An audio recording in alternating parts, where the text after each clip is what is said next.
Hello and welcome you all dear students.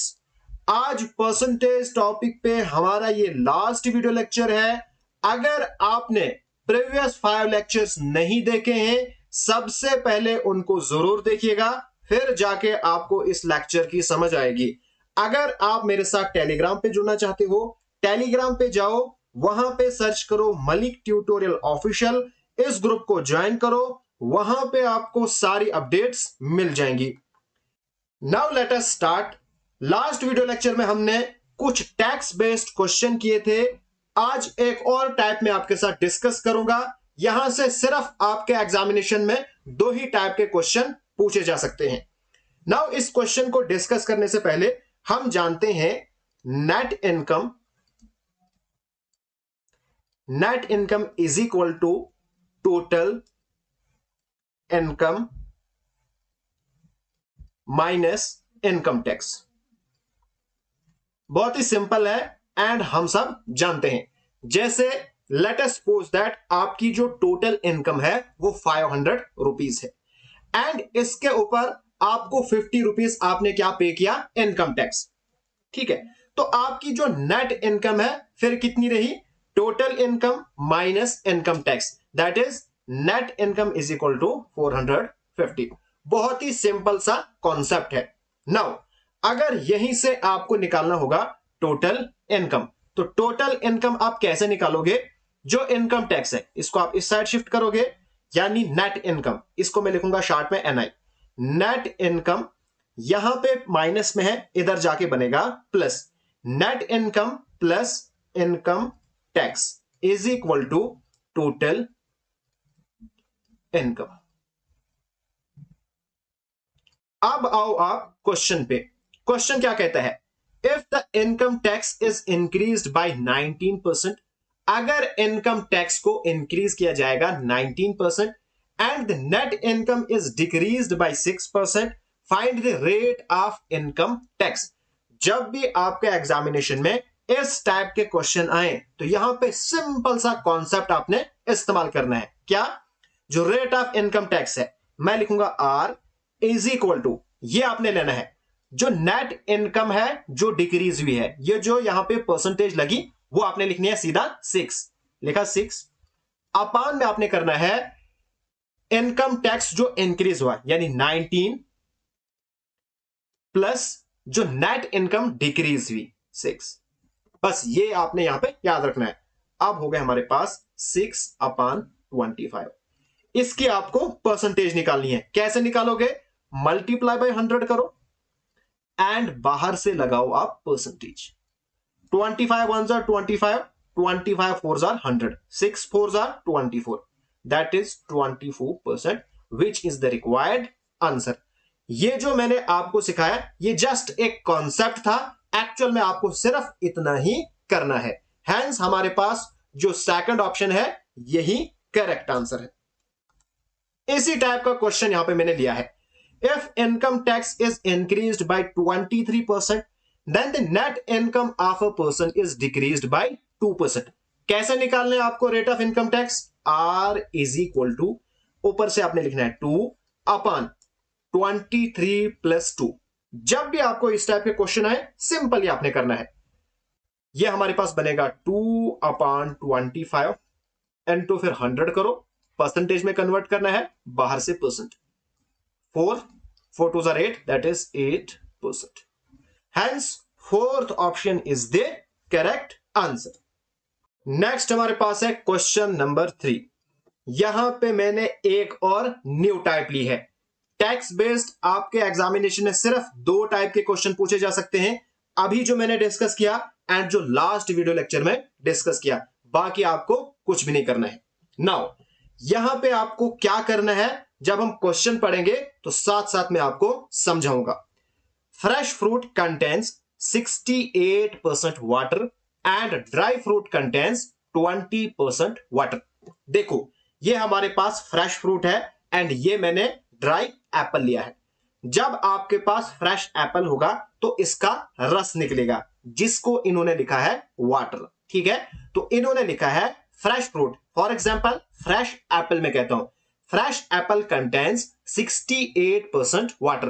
इस Apple में आपको 68% रस मिलेगा, बाकी जो पल्प है यानी जो खाने वाली चीज है तो वो कितना है, वो फिर बाकी बचेगा। ओके, इसी तरह से जो हमारे पास ड्राई फ्रूट है, ड्राई फ्रूट में 20% रस है, बाकी क्या है, पल्प है।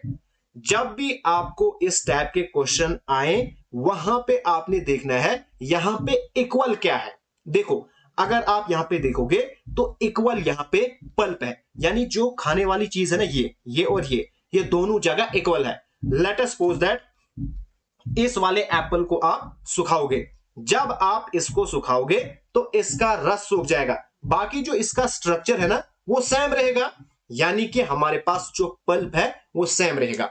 अगर फ्रेश फ्रूट्स में 68% पानी है, टोटल हो गया 100, तो 100 में से -68 दैट इज 32, तो 32% क्या होगा, पल्प होगा।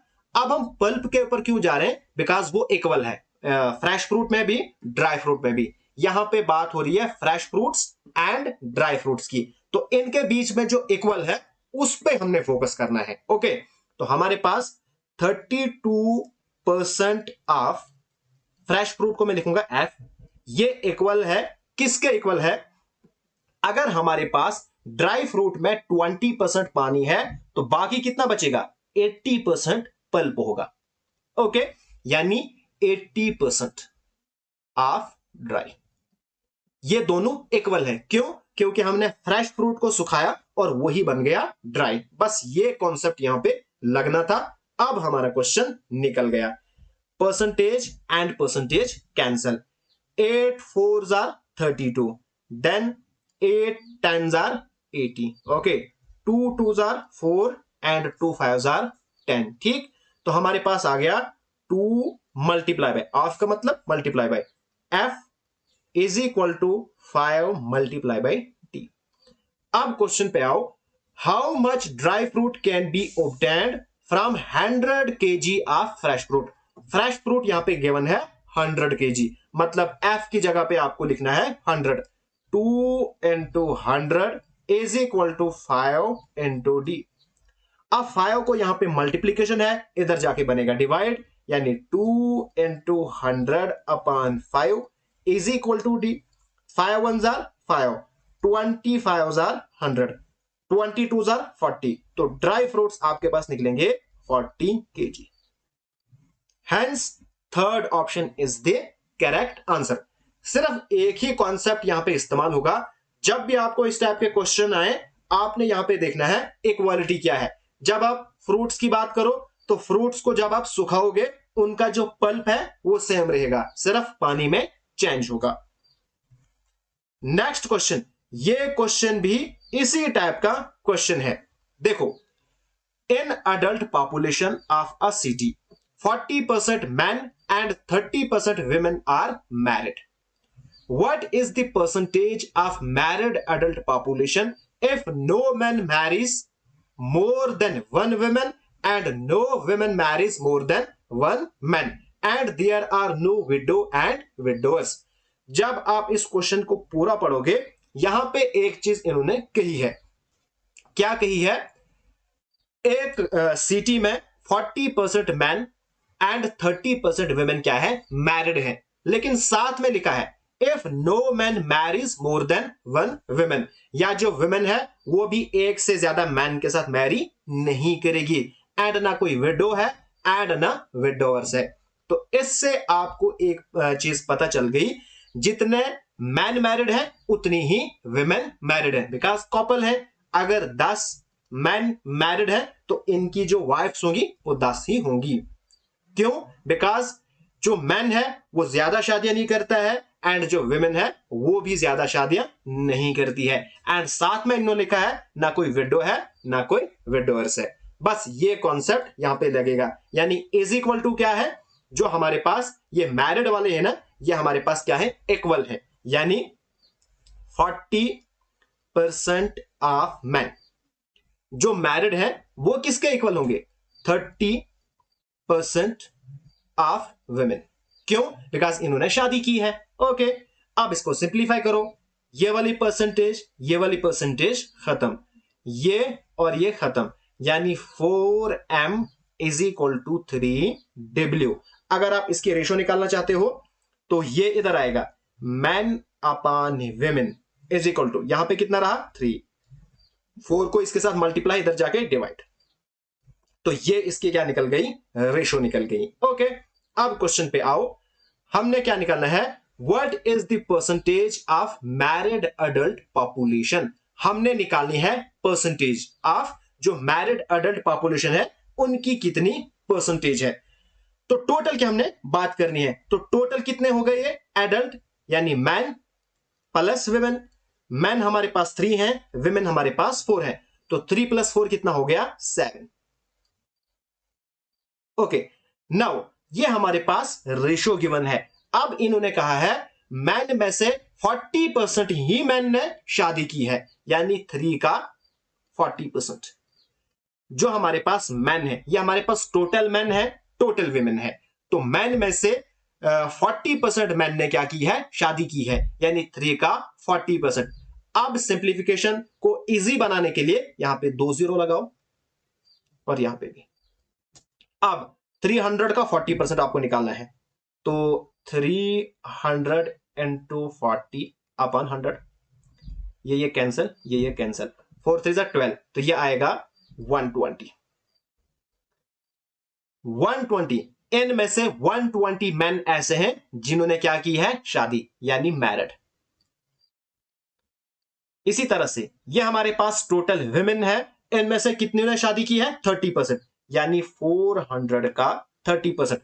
अब मैन 120 है तो ऑब्वियसली ये भी 120 ही होंगी, निकालने की जरूरत आपको पड़ेगी नहीं। तो टोटल मैरिड कितने हैं, इन दोनों को प्लस करो, 240। अब आपको क्या निकालनी है, मैरिड की परसेंटेज, यानी अपान में आएगी टोटल पॉपुलेशन ऑफ एडल्ट, ऊपर से आएगा मैरिड और फिर मल्टीप्लाई होगा 100 एंड बाहर से लगेगा परसेंटेज। ओके, 100 1 100, 100 7 700, ठीक है।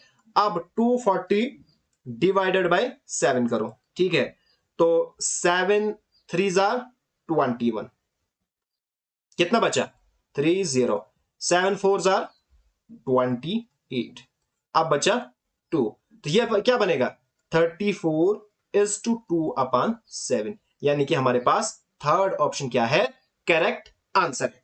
फिर से मैं आपको इस क्वेश्चन को एक बार रिपीट करता हूं, बहुत ही इंपॉर्टेंट क्वेश्चन है। देखो, in adult population of A city जो 40% मैन है, यानी मैन में से 40% मैन ने शादी की है एंड 30% विमेन ने शादी की है।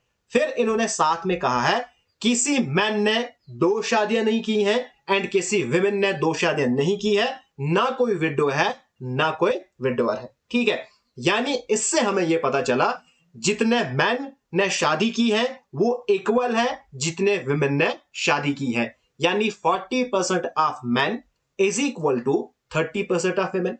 फिर हमने इसको सिंप्लीफाई किया तो ये हमारे पास आ गया मैन एंड ये आ गया विमेन, ये आ गया 3/4, ठीक है। सिंप्लीफिकेशन को इजी बनाने के लिए हमने 2 0 लगाए, बिकॉज हमने निकालनी है परसेंटेज।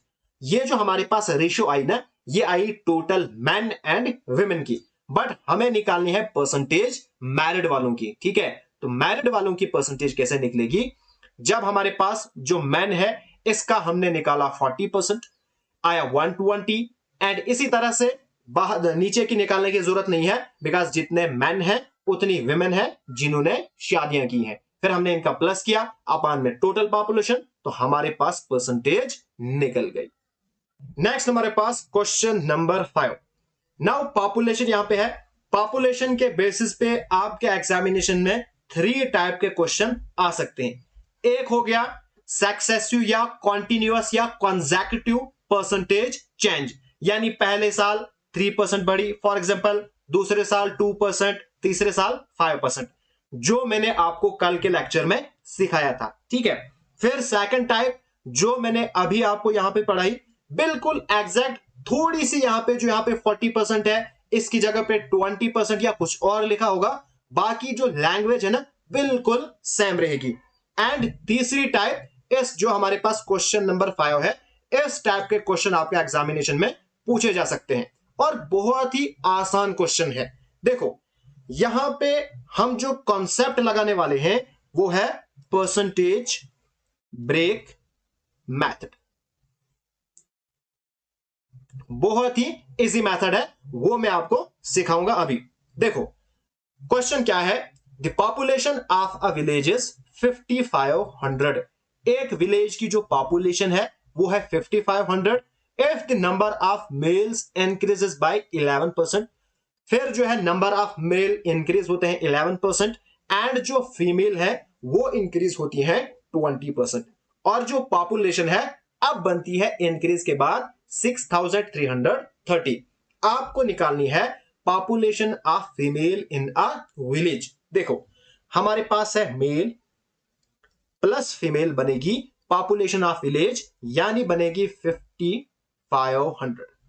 ओके, कोई डाउट इसमें बिल्कुल भी नहीं होना चाहिए। फिर क्या होता है, जो नंबर ऑफ मेल्स हैं वो इंक्रीज होते हैं 11%, यानी यहां पे इंक्रीमेंट होती है 11% की, एंड जो फीमेल पॉपुलेशन है वो इंक्रीज होती है 20%, और जो पॉपुलेशन है वो बनती है 6330।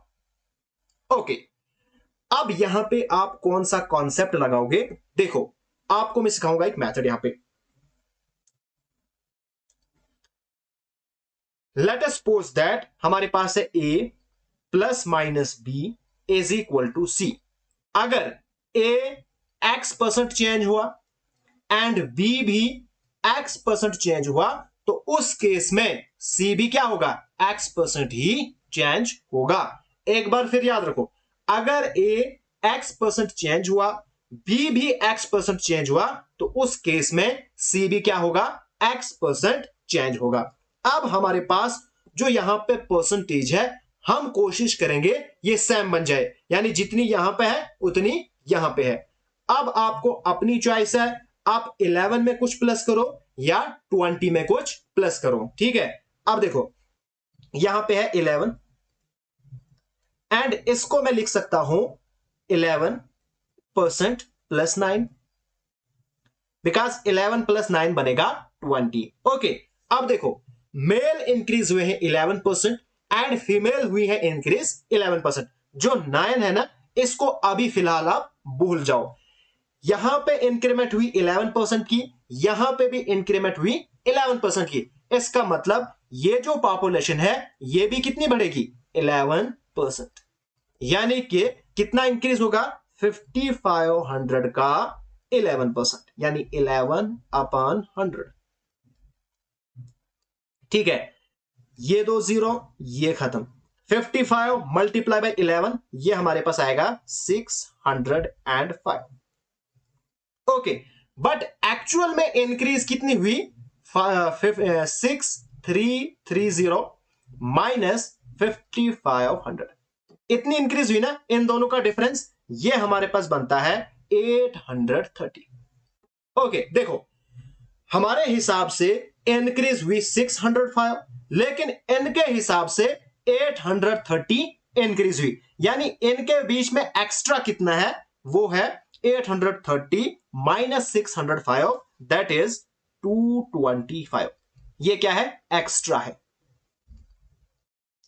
नाउ यहां पे अगर आप देखो, हमने फीमेल में सिर्फ 11% ही कंसिडर किया था, 9% बचा था, यही 9% ये एक्स्ट्रा वाला है, यानी कि 9% is equal to 225। Okay, and ये 9% ऑफ फीमेल है। अब ये 9% इस साइड जाएगा, तो हमारे पास पहले ये बनेगा ना 9/100, इधर जाके बनेगा 225 इंटू 100/9। 9 1 जार 9, 25 9 जार 225, इसको मल्टीप्लाई करो, ये हमारे पास बनेगा 2500। तो 2500 क्या है, फीमेल की population, hence second option is the correct answer. एक बार मैं फिर से क्वेश्चन को समझाता हूं। देखो सबसे पहले हमने क्या लिखा, male plus female is equal to 5500, because एक विलेज में मेल और फीमेल रहते हैं। ओके, फिर क्या हुआ, मेल्स की पॉपुलेशन इंक्रीज हो गई 11%, हमने लिखा 11%, एंड फीमेल्स की पॉपुलेशन भी इंक्रीज हो गई 20%।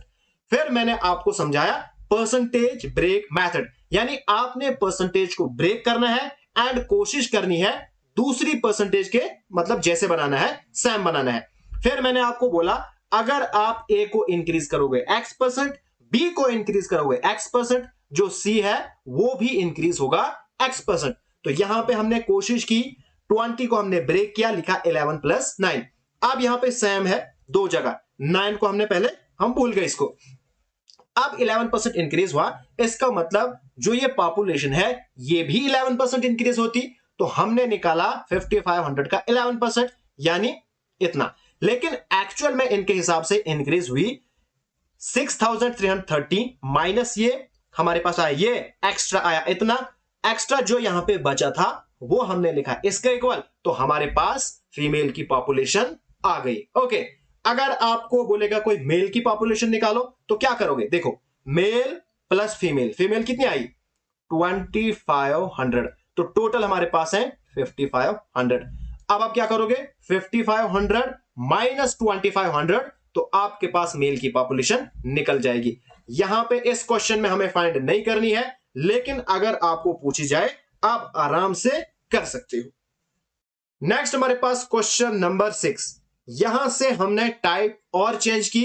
अब मैं डिस्कस करूंगा एग्जाम बेस्ड क्वेश्चन। यह क्वेश्चन बहुत ही ज्यादा इंपॉर्टेंट क्वेश्चन है, अक्सर परसेंटेज टॉपिक से यही क्वेश्चन एग्जामिनेशन में पूछे जाते हैं। सो आपके एग्जाम के लिए यह बहुत ही ज्यादा इंपॉर्टेंट है।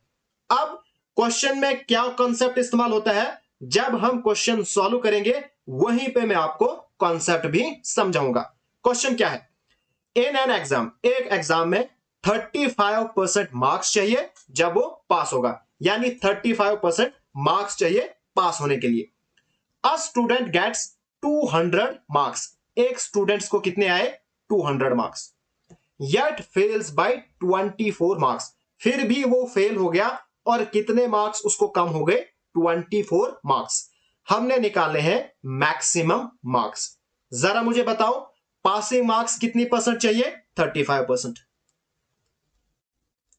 एक स्टूडेंट को कितने आए 200, यानी कि अगर उसको 24 मार्क्स और आए होते वो ना पास हो जाता, यानी 24 यानी 224 पे वो पास हो जाता। लेकिन अगर आप परसेंटेज में देखोगे तो परसेंटेज में आने चाहिए 35%, इसका मतलब दोनों क्या है इक्वल है, परसेंटेज में कहो या मार्क्स में कहो दोनों इक्वल है। ओके, बस ये था कॉन्सेप्ट। अब आप इसको थोड़ा सिंप्लीफाई करो। ओके, देखो 7 5s are 35 and 32 7s are 224, ये बना 5% इज इक्वल टू 32। नेक्स्ट आपको क्या करना है, आपको निकालना है मैक्सिमम मार्क्स। अब मैक्सिमम मार्क्स परसेंटेज में कितने हैं, वो है 100%। आपने यहां पे बनाना है 100%। अब कैसे बनाओगे, आप करोगे 100, यहां पे क्या है 5 है, इसको डिवाइड करोगे, 5 2s are 10, 0 उतारा नीचे, 5 0s are 0, हो गया खत्म। यानी कि 20, अगर आप 5 को मल्टीप्लाई बाय 20 करोगे आपके पास बनेगा 100, यानी 5 मल्टीप्लाई बाय 20 आपके पास कितना बनेगा ये 100%। तो वही 20 इस साइड से भी मल्टीप्लाई करना है, 32 मल्टीप्लाई बाय 20, ये कितना बना 100%। अब मैक्सिमम मार्क्स निकालने हैं तो मैक्सिमम मार्क्स 100% होते हैं, कितने होंगे 32 मल्टीप्लाई बाय 2 आएगा 640। तो आपके पास जो मैक्सिमम मार्क्स थे वो कितने हैं 640, hence third option is the correct answer. Next हमारे पास क्वेश्चन है, क्वेश्चन नंबर 6 जो था वो बिल्कुल बेसिक क्वेश्चन था, एंड जो क्वेश्चन नंबर 7 है ये थोड़ा एडवांस लेवल का क्वेश्चन है। क्वेश्चन क्या कहता है, एक कैंडिडेट है उसको आते हैं 36% ऑफ द मार्क्स एंड वो फिर फेल हो जाता है बेचारा 24 मार्क्स से। फिर दूसरा कैंडिडेट है उसको आते हैं 43% मार्क्स और उसको जो पास होने के लिए जरूरत है उससे ज्यादा उसको 18 मार्क्स मिलते हैं। ठीक है, फाइंड द मैक्सिमम मार्क्स, हमने सबसे पहले मैक्सिमम मार्क्स भी निकालने हैं एंड परसेंटेज ऑफ पास भी निकालने हैं, यानी कितने परसेंट पे पास होगा। यहां पे एक चीज आपको याद रखनी है, ये वाली बाउंड्री, और इस बाउंड्री को आप नाम रखोगे पासिंग बाउंड्री। पासिंग बाउंड्री यानी इस बाउंड्री के इधर पास होंगे और इधर फेल होंगे, जैसा कि होता है। अब देखो आपको क्या करना है, एक कैंडिडेट को आए 36% मार्क्स, फिर भी वो फेल हो गया, यानी यहां आ गया वो फेल हो गया। 36% मार्क्स आने के बावजूद वो फेल हो गया, कितने मार्क्स से, -24 उसको कम हो गई, यानी इस बाउंड्री पे वो पास हो जाता, लेकिन इससे उसको कम है 24 मार्क्स। ओके, फिर दूसरा कैंडिडेट है, उसको आए 43% मार्क्स, यानी इस बाउंड्री से इधर, और यह है पास होने के लिए जरूरत, ठीक है। यहां से इसको ज्यादा है 18 मार्क्स ज्यादा है। बस ये कॉन्सेप्ट आपने याद रखा। अब आपने क्या करना है, मैक्सिमम मार्क्स निकालने के लिए आपने क्या करना है, इन दोनों के बीच में आपने डिफरेंस देखना है, यानी 43 माइनस 36। ओके, अब 43 माइनस 36 कितना बनेगा, ये हमारे पास बनेगा 36, ये बनेगा 7%। ओके, 7% इज इक्वल टू, फिर आपने क्या करना है, इन दोनों के बीच में डिफरेंस देखना है। अब देखो इन दोनों के बीच में डिफरेंस क्या आएगा, सबसे पहले जो -24 है ना, उसको आना है पास मार्क्स पे, मिनिमम मार्क्स पे, उसके बाद यहां से यहां आएगा, यानी कि आपने इन दोनों को प्लस करना है। सिंपल याद रखना है, अगर एक बाउंड्री के इधर है और एक बाउंड्री के इधर है, फिर जो मार्क्स है वो प्लस होंगे, यानी 24 प्लस 18, ठीक है। तो यह हमारे पास कितना बनेगा, 42, यानी 7% इज इक्वल टू 42 मार्क्स। करो जरा इसको simplify, 7 1s are 7 and 7 6s are 42, यानी 1% is equal to 6 marks. Question हमारा निकल चुका है, हमें निकालना है मैक्सिमम मार्क्स। मैक्सिमम मार्क्स कितने परसेंट होते हैं, 100%। अब 1 को अगर हम मल्टीप्लाई करेंगे 100 के साथ तो बनेगा 100%, और इस साइड से भी 6 को मल्टीप्लाई करेंगे 100 के साथ तो ये बनेगा हमारे पास 600 हमारे पास क्या है, मैक्सिमम मार्क्स है। ओके, अब हमें क्या निकालना है, परसेंटेज ऑफ पास मार्क्स। अब आपको निकालनी है कितने परसेंट पे पास होगा। उसके लिए आपको क्या करना है, ये वाला एरिया है फेल वाले का बेचारे का, और ये है पास वाले का, इन दोनों में से आपने कोई एक एरिया उठाना है, या ये वाला या ये वाला, आपको अपनी मर्जी है। अगर आप ये वाला एरिया उठाओगे तो यहां से इस लाइन तक आने के लिए आपको क्या करना पड़ेगा, वो चीज करनी है, और यहां से इस लाइन तक आने के लिए क्या करना पड़ेगा, वो चीज आपको करनी है, वो मैं आपको यहीं पे सिखाऊंगा। देखो कितने आए हैं, उसको 36% आए हैं, फिर वो 24 मार्क्स से फेल हो गया था। अगर बेचारे को 24 मार्क्स और आ जाते, यानी प्लस हो जाता ना, वो बेचारा पास हो जाता, ठीक है। तो ये क्या हो गए, पास मार्क्स हो गए। अब 36%, अब जो हमारे पास 24 है ना, ये हमारे पास परसेंटेज में नहीं है, बट हमें यहां पे पता है 1% इज इक्वल टू 6 मार्क्स। अब जो 6 मार्क्स है ना, इसको और 24 को डिवाइड करो, आपके पास परसेंटेज आएगी। 6 4s are 24, यानी 24 मार्क्स आएंगे 4%, यानी 36% प्लस 4%, यह हमारे पास बनेगा 40%। तो 40% हमारे पास पास मार्क्स है एंड 600 हमारे पास मैक्सिमम मार्क्स है। Now let us suppose that, मैंने लिया ना फेल वाला एरिया ये, अगर लेट अस सपोज दैट आपको चॉइस बनती है, आप ये वाला एरिया निकालोगे, उस लड़के को कितने आए हैं, 43%, एंड ज्यादा कितने आए हैं, 18 मार्क्स, यानी -18 अगर करोगे ना तो वो पहुंचेगा इस लाइन पे। बस फिर आपने क्या करना है, 18 को डिवाइड करो 6 के साथ, आपके पास यहां पे आएगा 3, तो 43% -3, तो कितना बनेगा, 40% यहां पे भी बन जाएगा। अब आपको अपनी चॉइस है, ये वाला एरिया उठाओ या ये वाला उठाओ, आराम से आपका आंसर निकल जाएगा। नेक्स्ट हमारे पास क्वेश्चन है, इसी टाइप का क्वेश्चन है एंड ये आया है CDS 2016 में। बिल्कुल आसान सा क्वेश्चन है। एक कैंडिडेट है, उसको आए X% मार्क्स, फिर बेचारा वो फेल हो गया A मार्क्स से। आपने ऐसी स्टेटमेंट देखी? फटाफट से लाइन ड्रा करो। ओके, इधर देखो, उसका आए X% मार्क्स, फिर भी बेचारा वो A मार्क्स से फेल हो गया। एंड दूसरा कैंडिडेट है, उसको आए Y% मार्क्स एंड जो मिनिमम मार्क्स चाहिए थे, यानी जिन मार्क्स से वो पास हो जाता उससे ज्यादा उसको मिले B मार्क्स, यानी +B। ओके, हमने क्या निकालना है? Maximum marks. अब मैंने आपको बोला है मैक्सिमम मार्क्स किसके इक्वल होते हैं? इन दोनों का डिफरेंस, यानी y माइनस x का डिफरेंस इज इक्वल टू इन दोनों का डिफरेंस होता है। ओके, अब इन दोनों का डिफरेंस क्या होता है? सीधा a प्लस बी। ये जो माइनस है ना, ये यहां पे शो कर रहा है, क्या शो कर रहा है? ये मतलब इतने मार्क्स उसको कम है, यानी इतने मार्क्स से वो फेल हुआ है। इसको आप माइनस प्लस ऐसा नहीं समझना, ये सिर्फ ये शो कर रहा है कि -a मार्क्स इसको कम है या इतने मार्क्स से ये फेल हुआ है। तो a प्लस बी। ओके, यहां पे 1%, इसको इसके साथ मल्टीप्लाई है, इधर जाके बनेगा डिवाइड, यानी a प्लस बी अपान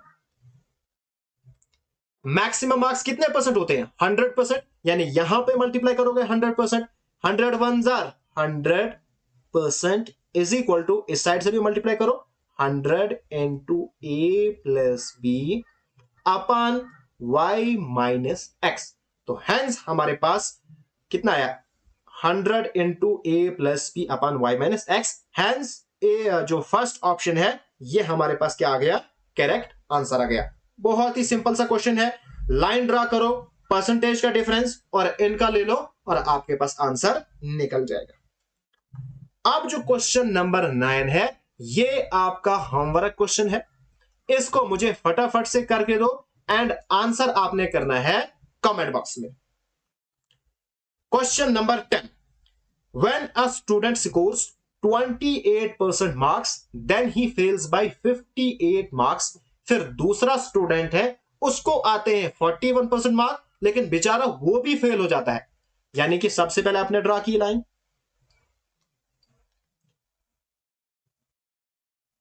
अब देखो पहले स्टूडेंट को आते हैं 28% मार्क्स एंड फेल होता है -58, यानी 58% उसको 58 मार्क्स उसको कम मिलते हैं, कम हो जाते हैं। दूसरा बेचारा है, उसको आते हैं 41% एंड फिर भी वो फेल हो जाता है -6 मार्क्स से। यहां पे दोनों स्टूडेंट फेल हो जाते हैं, यानी इस वाली साइड कोई भी नहीं है। यहां पे भी क्या करना है? यहां पे भी आपको वही चीज करनी है जो आप ऑलरेडी करते आ रहे हो, यहां पे भी नया कुछ नहीं करना है। सबसे पहले आपको क्या करना है? इन दोनों के बीच में डिफरेंस, कितना डिफरेंस है? 41 माइनस 28, यह आएगा 13, तो लिखो 13% इज इक्वल टू इन दोनों के बीच में डिफरेंस। अब देखो इन दोनों के बीच में डिफरेंस आएगा सीधा 58 माइनस 6, वो आएगा 52। अब मैंने यहां पे डायरेक्ट माइनस क्यों किया? बिकॉज यहां पे इनको इस लाइन से इधर नहीं जाना है। जब इस लाइन का इधर उधर का मसला होगा फिर जाके आपको प्लस करना है, वरना सीधा आपको माइनस करा है, बड़े में से छोटा। ओके, यहां पे ये जो माइनस है, फिर मैं आपको एक बार रिपीट करता हूं, ये सिर्फ ये शो कर रहा है कि ये बेचारा फेल हुआ है, बाकी यहां पे माइनस का कोई भी लेना देना नहीं है। ओके, ये आया 52। क्या किया यहां पे आपने? जो परसेंटेज है इनका डिफरेंस निकाला, आया 13 इज इक्वल टू इन दोनों का डिफरेंस निकाला, वो हमारे पास कितना आया? 52। बस हमारा काम हो गया। अब देखो 13 1 जार 13 एंड 13 4 जार 52, तो 1% इज इक्वल टू 4। ओके, अब देखो यहां पे आपको क्या करना है? Find the passing percentage. अब इन दोनों स्टूडेंट्स में से कोई एक स्टूडेंट को पकड़ो।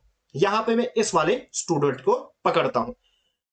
इस वाले स्टूडेंट को है 41% मार्क्स एंड 6 मार्क्स उसको कम होते हैं, फिर वो फेल हो गया। अगर उसको यही 6 मार्क्स आते ना, वो बेचारा पास हो जाता। यानी 41% प्लस 6 ये हमारे पास क्या है, पासिंग परसेंटेज बन जाएगी। लेकिन ये हमारे पास परसेंट में नहीं है, इसको हम कन्वर्ट करेंगे परसेंट में। कैसे? हम जानते हैं 1% इज इक्वल टू 4, यानी इस 4 से इस 6 को आपने डिवाइड करना है। 4 1 4, बचा 2, यहां पे पॉइंट, यहां पे 0, 4 5 20, यानी कि 1.5%। जो 6 मार्क्स है वो बनेंगे 1.5%, यानी 41% plus 1.5%, which is equal to 42.5%। Hence A option is the correct answer. एक बार मैं क्वेश्चन को फिर रिपीट करता हूं। देखो, एक स्टूडेंट है, उसको आए 28% एंड बेचारा वो फेल हो जाता है 58 मार्क्स से। दूसरा स्टूडेंट है, उसको आए 41%, लेकिन फिर भी वो फेल होता है 6 मार्क्स से, यानी 6 मार्क्स उसके कम हो गए, वरना वो पास हो जाता। हमने निकालनी है पासिंग परसेंटेज। सबसे पहले यहां पे आपको क्या करना है, इन दोनों का डिफरेंस निकालो। परसेंटेज का डिफरेंस निकाला, आया 13। फिर 58 माइनस 6 करोगे। यहां पे एक चीज आपको याद रखनी है, अगर इस लाइन के इधर और इधर होगा, फिर जो मार्क्स है ना वो प्लस हो जाते हैं। क्या हो जाते हैं? प्लस हो जाते हैं। लेकिन अगर ये दोनों एक ही साइड होंगे तो सीधा माइनस। तो 58 माइनस 6 इज इक्वल टू 52। किया इक्वेट, सिंप्लीफाई किया, 1% is equal to 4। Okay, now हम जानते हैं, अब इन दोनों में से किसी एक को आपने पकड़ना है। जहां से आपको इजी लगे वो आप ले लो। मुझे ये वाला इजी लगा, मैंने इसको लिया। ये जो स्टूडेंट है, अगर ये पास होता तो क्या होता, इसको आते 41% मार्क्स प्लस ये 6 मार्क्स। अगर ये 6 मार्क्स इसको आते, ये पास हो जाता। मैंने प्लस 6 किया, फिर 6 की परसेंटेज निकाली, 4 डिवाइडेड बाई 6, मेरे पास आया 1.5%। तो इस तरह से मेरा क्वेश्चन निकल गया। नेक्स्ट क्वेश्चन, इस टाइप का क्वेश्चन ऑलरेडी मैंने लास्ट वीडियो लेक्चर में किया था, यहां पे भी हम करते हैं। In an examination A obtained 10% more marks than B. B obtained 20% more marks than C. C obtained 32% less marks than D. देखो यहां पे बहुत सारे चीज है ना, यहां पे सिंपल आप रेशो मेथड का इस्तेमाल करोगे। सबसे पहले A एंड B के रेशो ले लो। तो A रेशो B कितनी है? 10%। तो 10% होता है हमारे पास सीधा 1/10। अब देखो, A obtained 10% मोर, यानी अगर B के 10 हैं तो A के होंगे 10 प्लस 1 11, यानी 11 is to 10, इनकी रेशो बनती है। फिर हमारे पास दूसरे नंबर पे B obtained 20% more marks than C, यानी B एंड C की बात हो रही है। अब B एंड C में क्या है? 20%। 20% कितना है? 1/5। B को ज्यादा है, C को कम है। अगर C को 5 है तो B को होंगे 5 प्लस 1 6। ओके, निकल गई रेशो। फिर हमारे पास C एंड D की है। C एंड D की, अब देखो यह है 32%। 32/100 में लिखता हूं। अब देखो ये हमारे पास कितना बनेगा? 32/100। 8 4 32 एंड 25 4 100, 25 सॉरी। यहां पे क्या है? C obtained लेस, यहां पे लेस की बात हो रही है, यानी कि अगर D को, सॉरी ये D है, अगर D को है 25, C को लेस होंगे, यानी 25 माइनस 4। तो 25 माइनस 4 कितना बनता है? सॉरी ये हमारे पास है 8 है। 8 4 32 एंड 25 4 100 बनता है। ओके, तो अगर हमारे पास D को है 25, तो यहां पे 8 इसको लेस होंगे, यानी 25 माइनस 8 यानी 17। तो ये बन गए हमारे पास रेशो। अब आओ आप क्वेश्चन पे। क्वेश्चन क्या कहता है? If A obtained 272 more marks than C, then the marks obtained by B अब जो हमें निकालना है वहां पे बात हो रही है ए की, वहां पे बात हो रही है सी की, वहां पे बात हो रही है बी की, यानी यहां पे हमारे पास डी की जरूरत नहीं है। अब हम निकालेंगे कलेक्टिव रेशो किसकी, ए बी और सी की। इन दोनों बॉक्स को ले लो, ए की हमारे पास है 11, बी की यहां पे 10 है, लेकिन यहां पे बी के 6 है।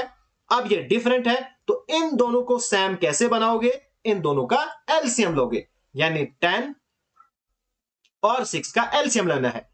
2 5 are 10, 2 3 are 6, तो 5 3 are 15, 15 2 are 30, तो 30 आ गया एलसीएम। अब 10 को आप क्या मल्टीप्लाई करोगे कि 30 आएगा, 3, तो पूरे बॉक्स को आपने 3 से मल्टीप्लाई करना है। फिर यहां पे 6 को क्या मल्टीप्लाई करोगे कि 30 आएगा, 5, तो पूरे बॉक्स को आपने 5 से मल्टीप्लाई करना है। अब यहां पे क्या आएगी, a upon 11 3 are 33, ratio B 10 3 are 30, फिर रेशो सी, अब 6 5 are 30 वो हमने ऑलरेडी लिख दिया, सी के हमारे पास आएगी 5 5 are 25। ये हमारी जो रेशो है वो निकल गई। अब क्वेश्चन पढ़ो, ए ऑब्टेन्ड इतने मार्क्स मोर देन सी, यानी ए एंड सी। अब यहां पे रेशो के हिसाब से ए को कितने मार्क्स ज्यादा हैं, ए को यहां पे ज्यादा है 8, यानी 8 यूनिट्स इज इक्वल टू 272। तो 1 यूनिट कितना होगा, वो होगा 272, और 8 को करो डिवाइड, ठीक है, n को सिंप्लीफाई करो, 8 1 8, 34 से ये हो जाएगा, यानी 1 यूनिट इज इक्वल टू 34। आपको क्या निकालना है, marks obtained by B, B ने कितने मार्क्स ऑब्टेन्ड किए, तो बी ने कितने किए थे 30, यानी 30 फिर मल्टीप्लाई बाय 34। तो ये हमारे पास, करो जरा सिंप्लीफाई, तो ये हमारे पास आएगा 1020।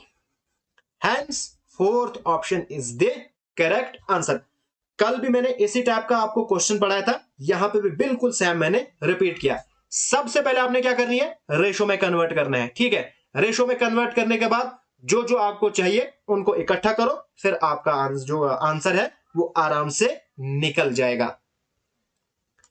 नाउ यहां पे हमारे पास question number 12 and question number 13, ये मैंने कल वाले क्वेश्चन लिए हैं, जहां पे मैंने आपको रेशो वाली मेथड सिखाई थी, जहां पे कॉन्सेक्यूटिव या कॉन्टिन्यूअस परसेंटेज इंक्रीज होती थी। लेकिन अगर यहां पे रेशो मेथड आप अप्लाई करोगे वो बहुत कॉम्प्लिकेटेड हो जाएगा।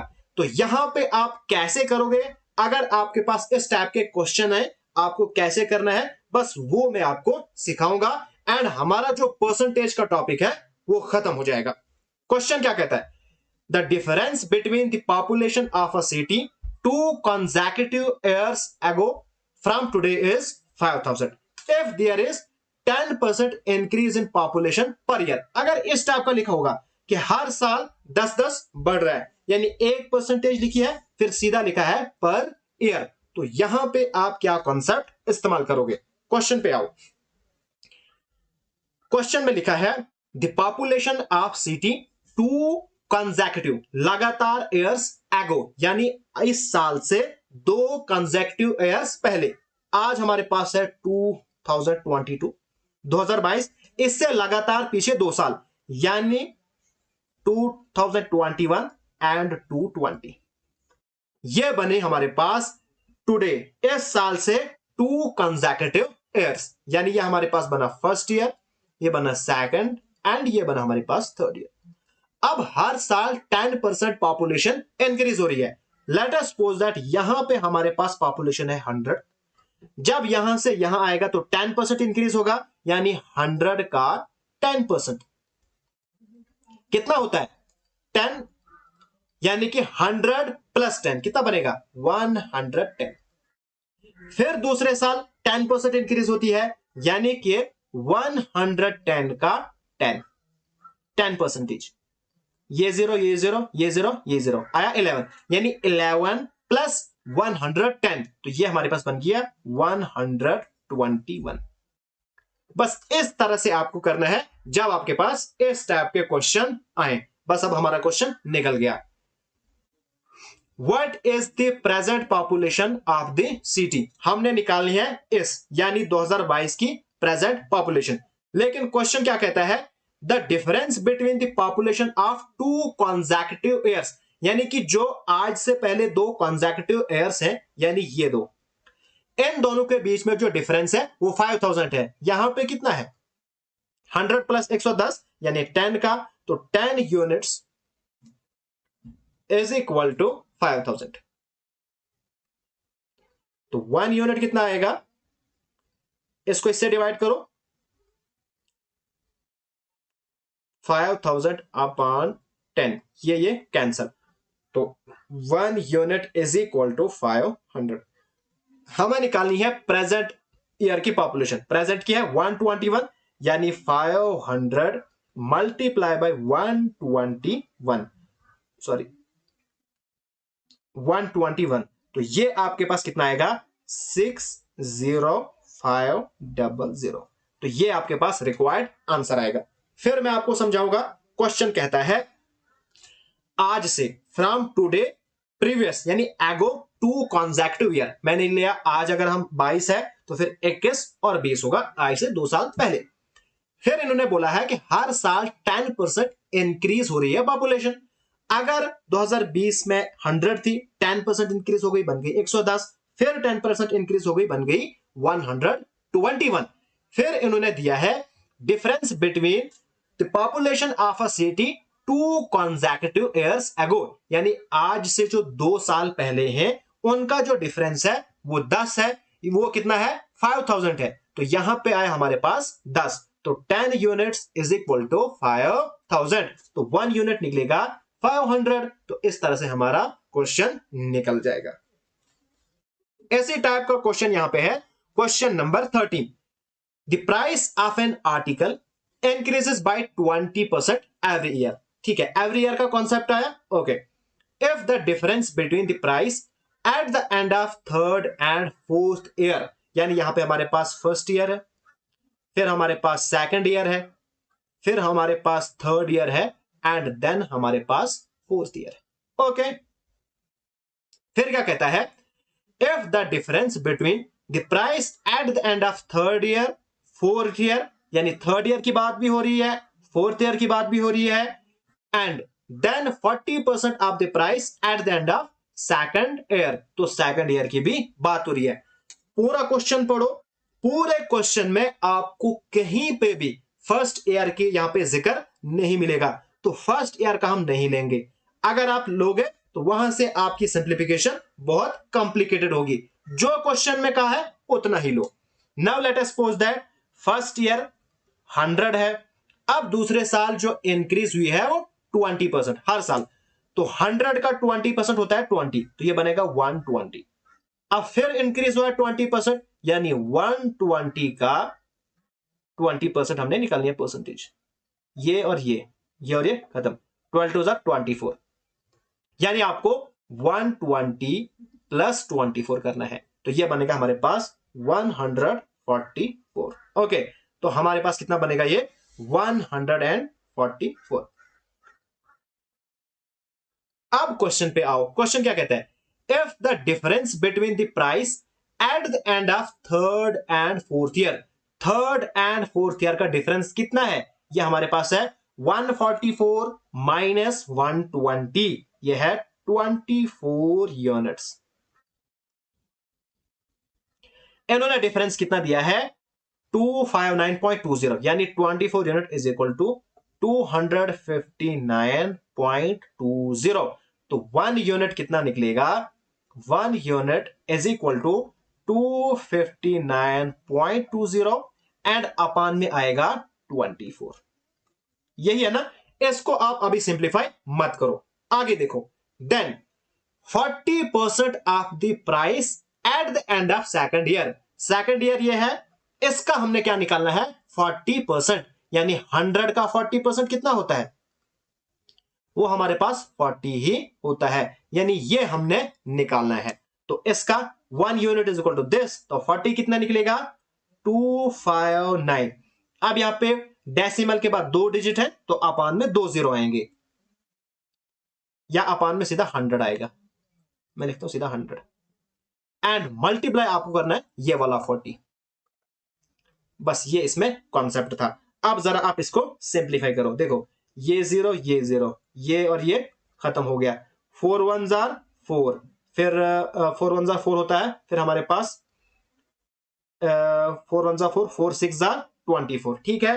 फिर देखो 6 और इसको डिवाइड करो, 25 9 2 डिवाइडेड बाई 6, 6 4 जार 24, बचा 1, 9 को उतारो नीचे, 6 3 जार 18, ठीक है। तो देखो 4 3 यहां पे यही मिल रहा है हमारा, तो यहां पे बचा 1 और ये वाला 2 उतारो नीचे, 6 2 जार 12, तो हमारे पास आया 432 which is the required answer. फिर से एक बार मैं इस क्वेश्चन को आपको समझाता हूं। देखो क्वेश्चन क्या कहता है, एक आर्टिकल है, उसकी प्राइस इंक्रीज होती है 20% हर साल। फिर क्या कहता है, if the difference between the price at the end of third year fourth year is इतना, यानी difference between third and fourth year इतना है, then 40% of the price at the end of second year, हमने 40% निकालना है जो भी second year में होगा। यहां पे सबसे पहले आपने एक चीज ध्यान में रखनी है, यहां पे क्या क्या डिस्कस है, third year, fourth year and second year. First year कहीं पे भी नहीं है, इसलिए हमने फर्स्ट ईयर को कट कर दिया, second third and fourth year लिया। फर्स्ट सेकंड को हमने 100 किया, फिर 20% बना 120, फिर इसका 20% बना 144। ओके, अब हमने क्या किया, इनका डिफरेंस निकाला, थर्ड एंड फोर्थ का हमने डिफरेंस निकाला, आया 24। लेकिन उन्होंने कहा इतना है, हमने इसको इसके इक्वल कर दिया, 1 यूनिट आया दिस अपॉन 24। अभी हमने इसको सिंप्लीफाई नहीं किया। फिर इन्होंने क्या कहा है, आपको निकालना है 40% of the price at the end of second year. ये हमारे पास सेकंड ईयर है, इसका आपने निकाला 40%, आया 40। फिर आपने 40 को यहां पे मल्टीप्लाई किया, ठीक है, तो फिर हमारा आंसर निकल गया। तो आज हमारा परसेंटेज का टॉपिक खत्म होता है। अगर आपको ये वीडियो पसंद आए तो प्लीज इस वीडियो को लाइक जरूर कीजिएगा। अभी तक अगर आपने मेरा चैनल सब्सक्राइब नहीं किया तो सब्सक्राइब जरूर कीजिएगा। Thanks for watching.